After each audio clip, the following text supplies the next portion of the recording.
Hey guys, so today I'll be discussing about the second half of the Myth of Sisyphus essay. This is actually part of a longer book, actually, so we're just looking at a small portion of it, really. So the sections that we're looking at today are philosophical suicide and I think it's absurd freedom, and then the section that's titled the Myth of Sisyphus, actually, too. Okay, so this is very dense material too, of course, so don't feel bad if you have to go back and like reread things a number of times. There's nothing to feel bad about. It is rather difficult text to get through ultimately here. Okay. So in the philosophical suicide section here, first Camus is defining absurdity with examples, like he talks about a man attacking a group of people with machine guns, if with only a sword, actually. And a good quote here is, by virtue of the disproportion between his intention and the reality he will encounter, end quote, is like the general definition of like the absurd here. Okay. And he also says like verdicts can be absurd if they contrast with like all the facts that are given too. Okay. So that's not really like his focus here. He's just trying to give us some examples of absurdity, just so that we can like better understand like the broad way that he talks about it. Okay. He goes on to say that absurdity, quote, bursts from the comparison between a bare fact and a certain reality, between an, can't read what I wrote there, something in the world that transcends it, end quote. And that's from page 10 of the text here. Okay. Some other ways that he describes this, going on to the next page, page 11, is that it's a, quote, a confrontation and an unceasing struggle, end quote. Quote, that struggle implies a total absence of hope, a continual rejection, and a conscious dissatisfaction, end quote. Okay, so he's defining absurdity here as this struggle for wanting answers when we're not going to get those answers, basically. Okay, and he goes back to like defining this a number of times here in the text, just so that we can better understand what it is that he's talking about. He keeps going back to like people generally, like maybe I'm oversimplifying it, but he keeps going back to how people want answers and that the universe is not going to give them to us. Okay, or that we might get some, but there's just so many things that we want answers to that we're not going to get, actually. Okay, and so he thinks that that is absurd. Okay. Moving on here on page 11, this is after the 3 asterisks on the page. He says, quote, a man who has become conscious of the absurd is forever bound to it. So this is kind of like the idea, like ignorance is bliss, right? Like once you are not ignorant anymore, you're out of that and you're just kind of stuck with it. Although he does end up saying, though, that this is not like a bad thing to become aware of the absurd. Like he thinks that like a necessity, really, ultimately here. Okay, but once you do become aware of it, like you can never like deny it to yourself, actually. Okay, or you're just lying to yourself if you try to do that. Okay. He goes on here to say that existentialists do believe in hope, actually. Okay, in spite of the absurd. Okay, there are times when he seems to like kind of contradict this here, but when we get to the end, we do see this more like hopeful message here coming through ultimately. Okay. Now he starts to talk about on the end of page 11 and page 12 and 13 the idea of using God as a way to explain the absurd. Okay, and Camus is not denying the existence of God. I know it might be easy to come to that conclusion here, but he is criticizing those people that do look at God as just an explanation for the absurd. Okay, and Camus talks about a few philosophers here, Chestov, who is a Russian existential philosopher, and then he moves on to Kierkegaard too as well. And Kierkegaard especially is known for the idea of the leap of faith. You can look up more information about him specifically, but Kierkegaard's leap of faith is basically the idea that we just like accept the absurd because that's what God wants. Okay? And that there's like so many things or everything that God does like that we can't really understand, actually, ultimately. Okay. So over these pages, or like page 12 and 13 in particular, Camus spends a lot of time addressing this idea here.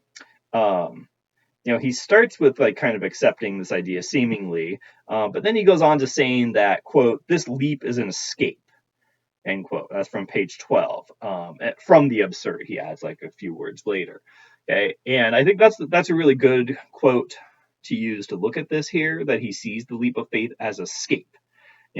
He sees the leap of faith as a way of just avoiding absurdity, actually, rather than accepting it, actually.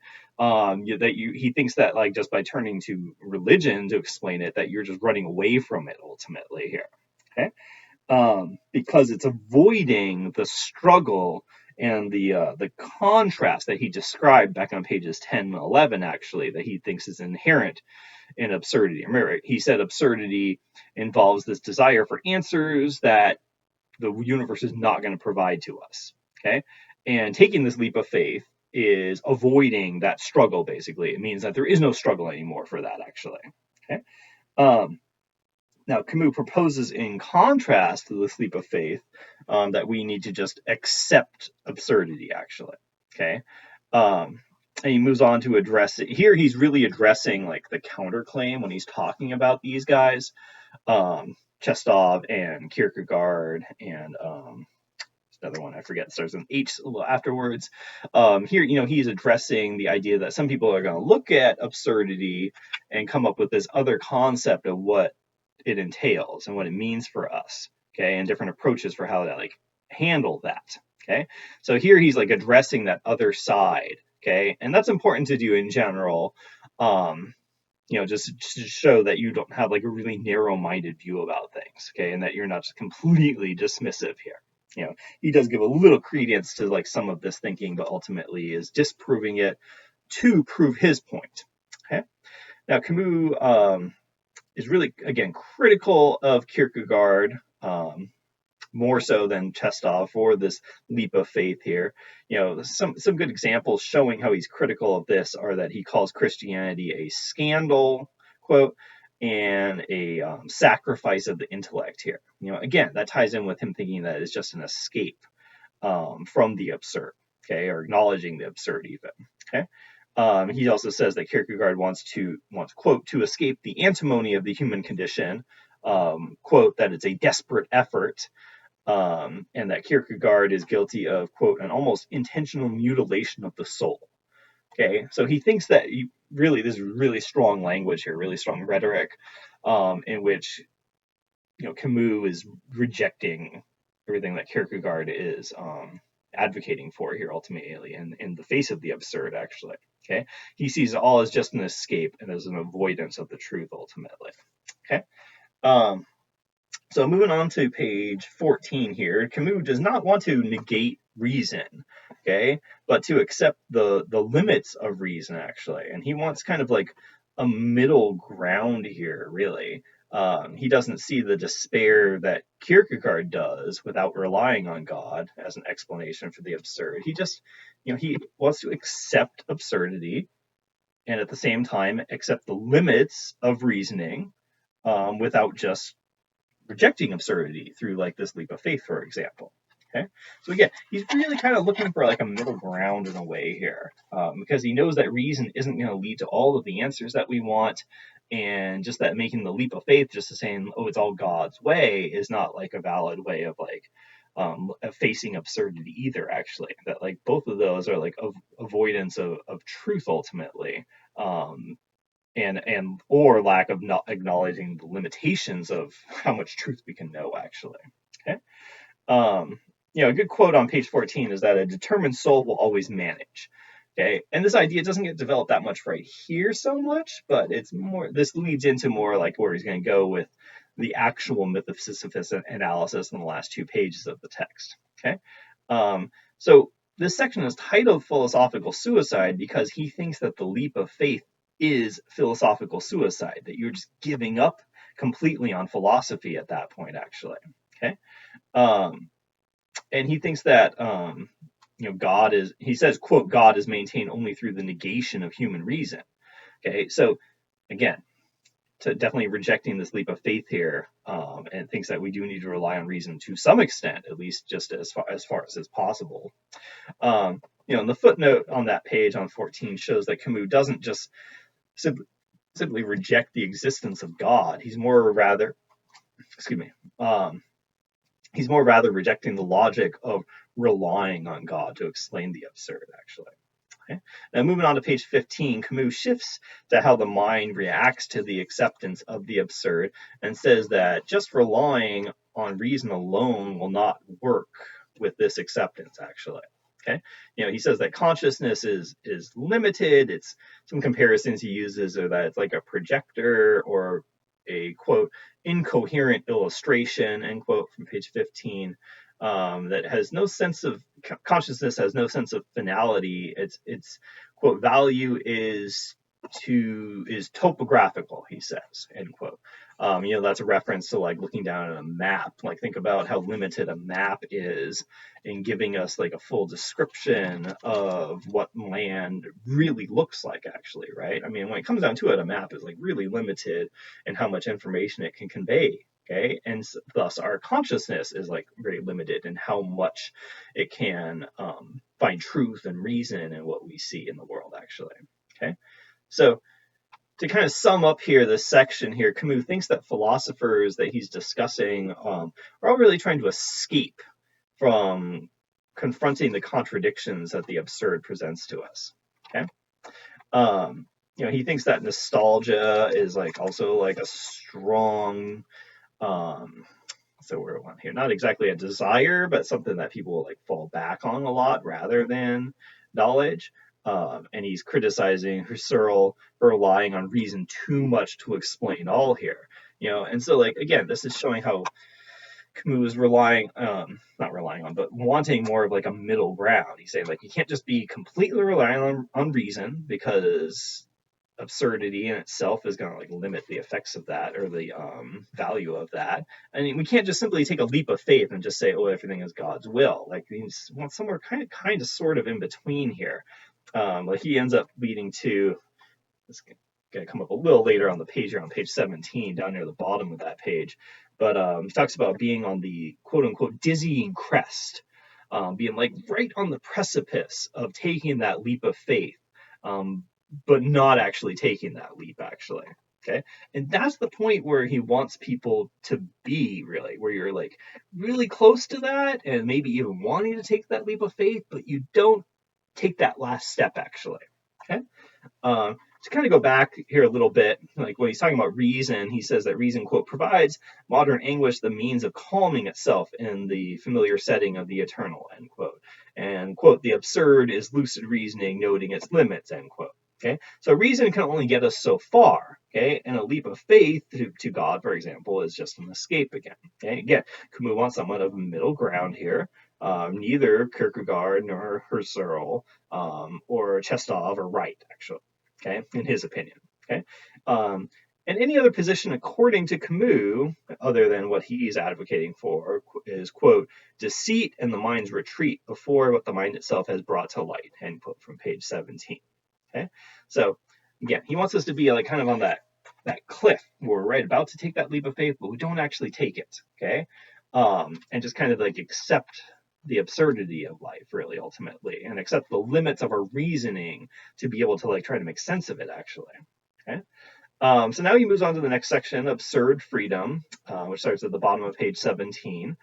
He has a quote here. He says, quote, what I know, what is certain, what I cannot deny, what I cannot reject, that is what counts. Okay, so it's important to him to still rely on reasoning, ultimately.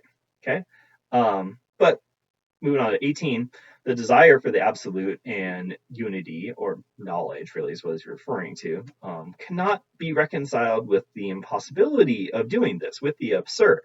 Okay, so try and reconcile these things is just lying to yourself, ultimately. Okay, so again, really trying to accept the limits of reasoning.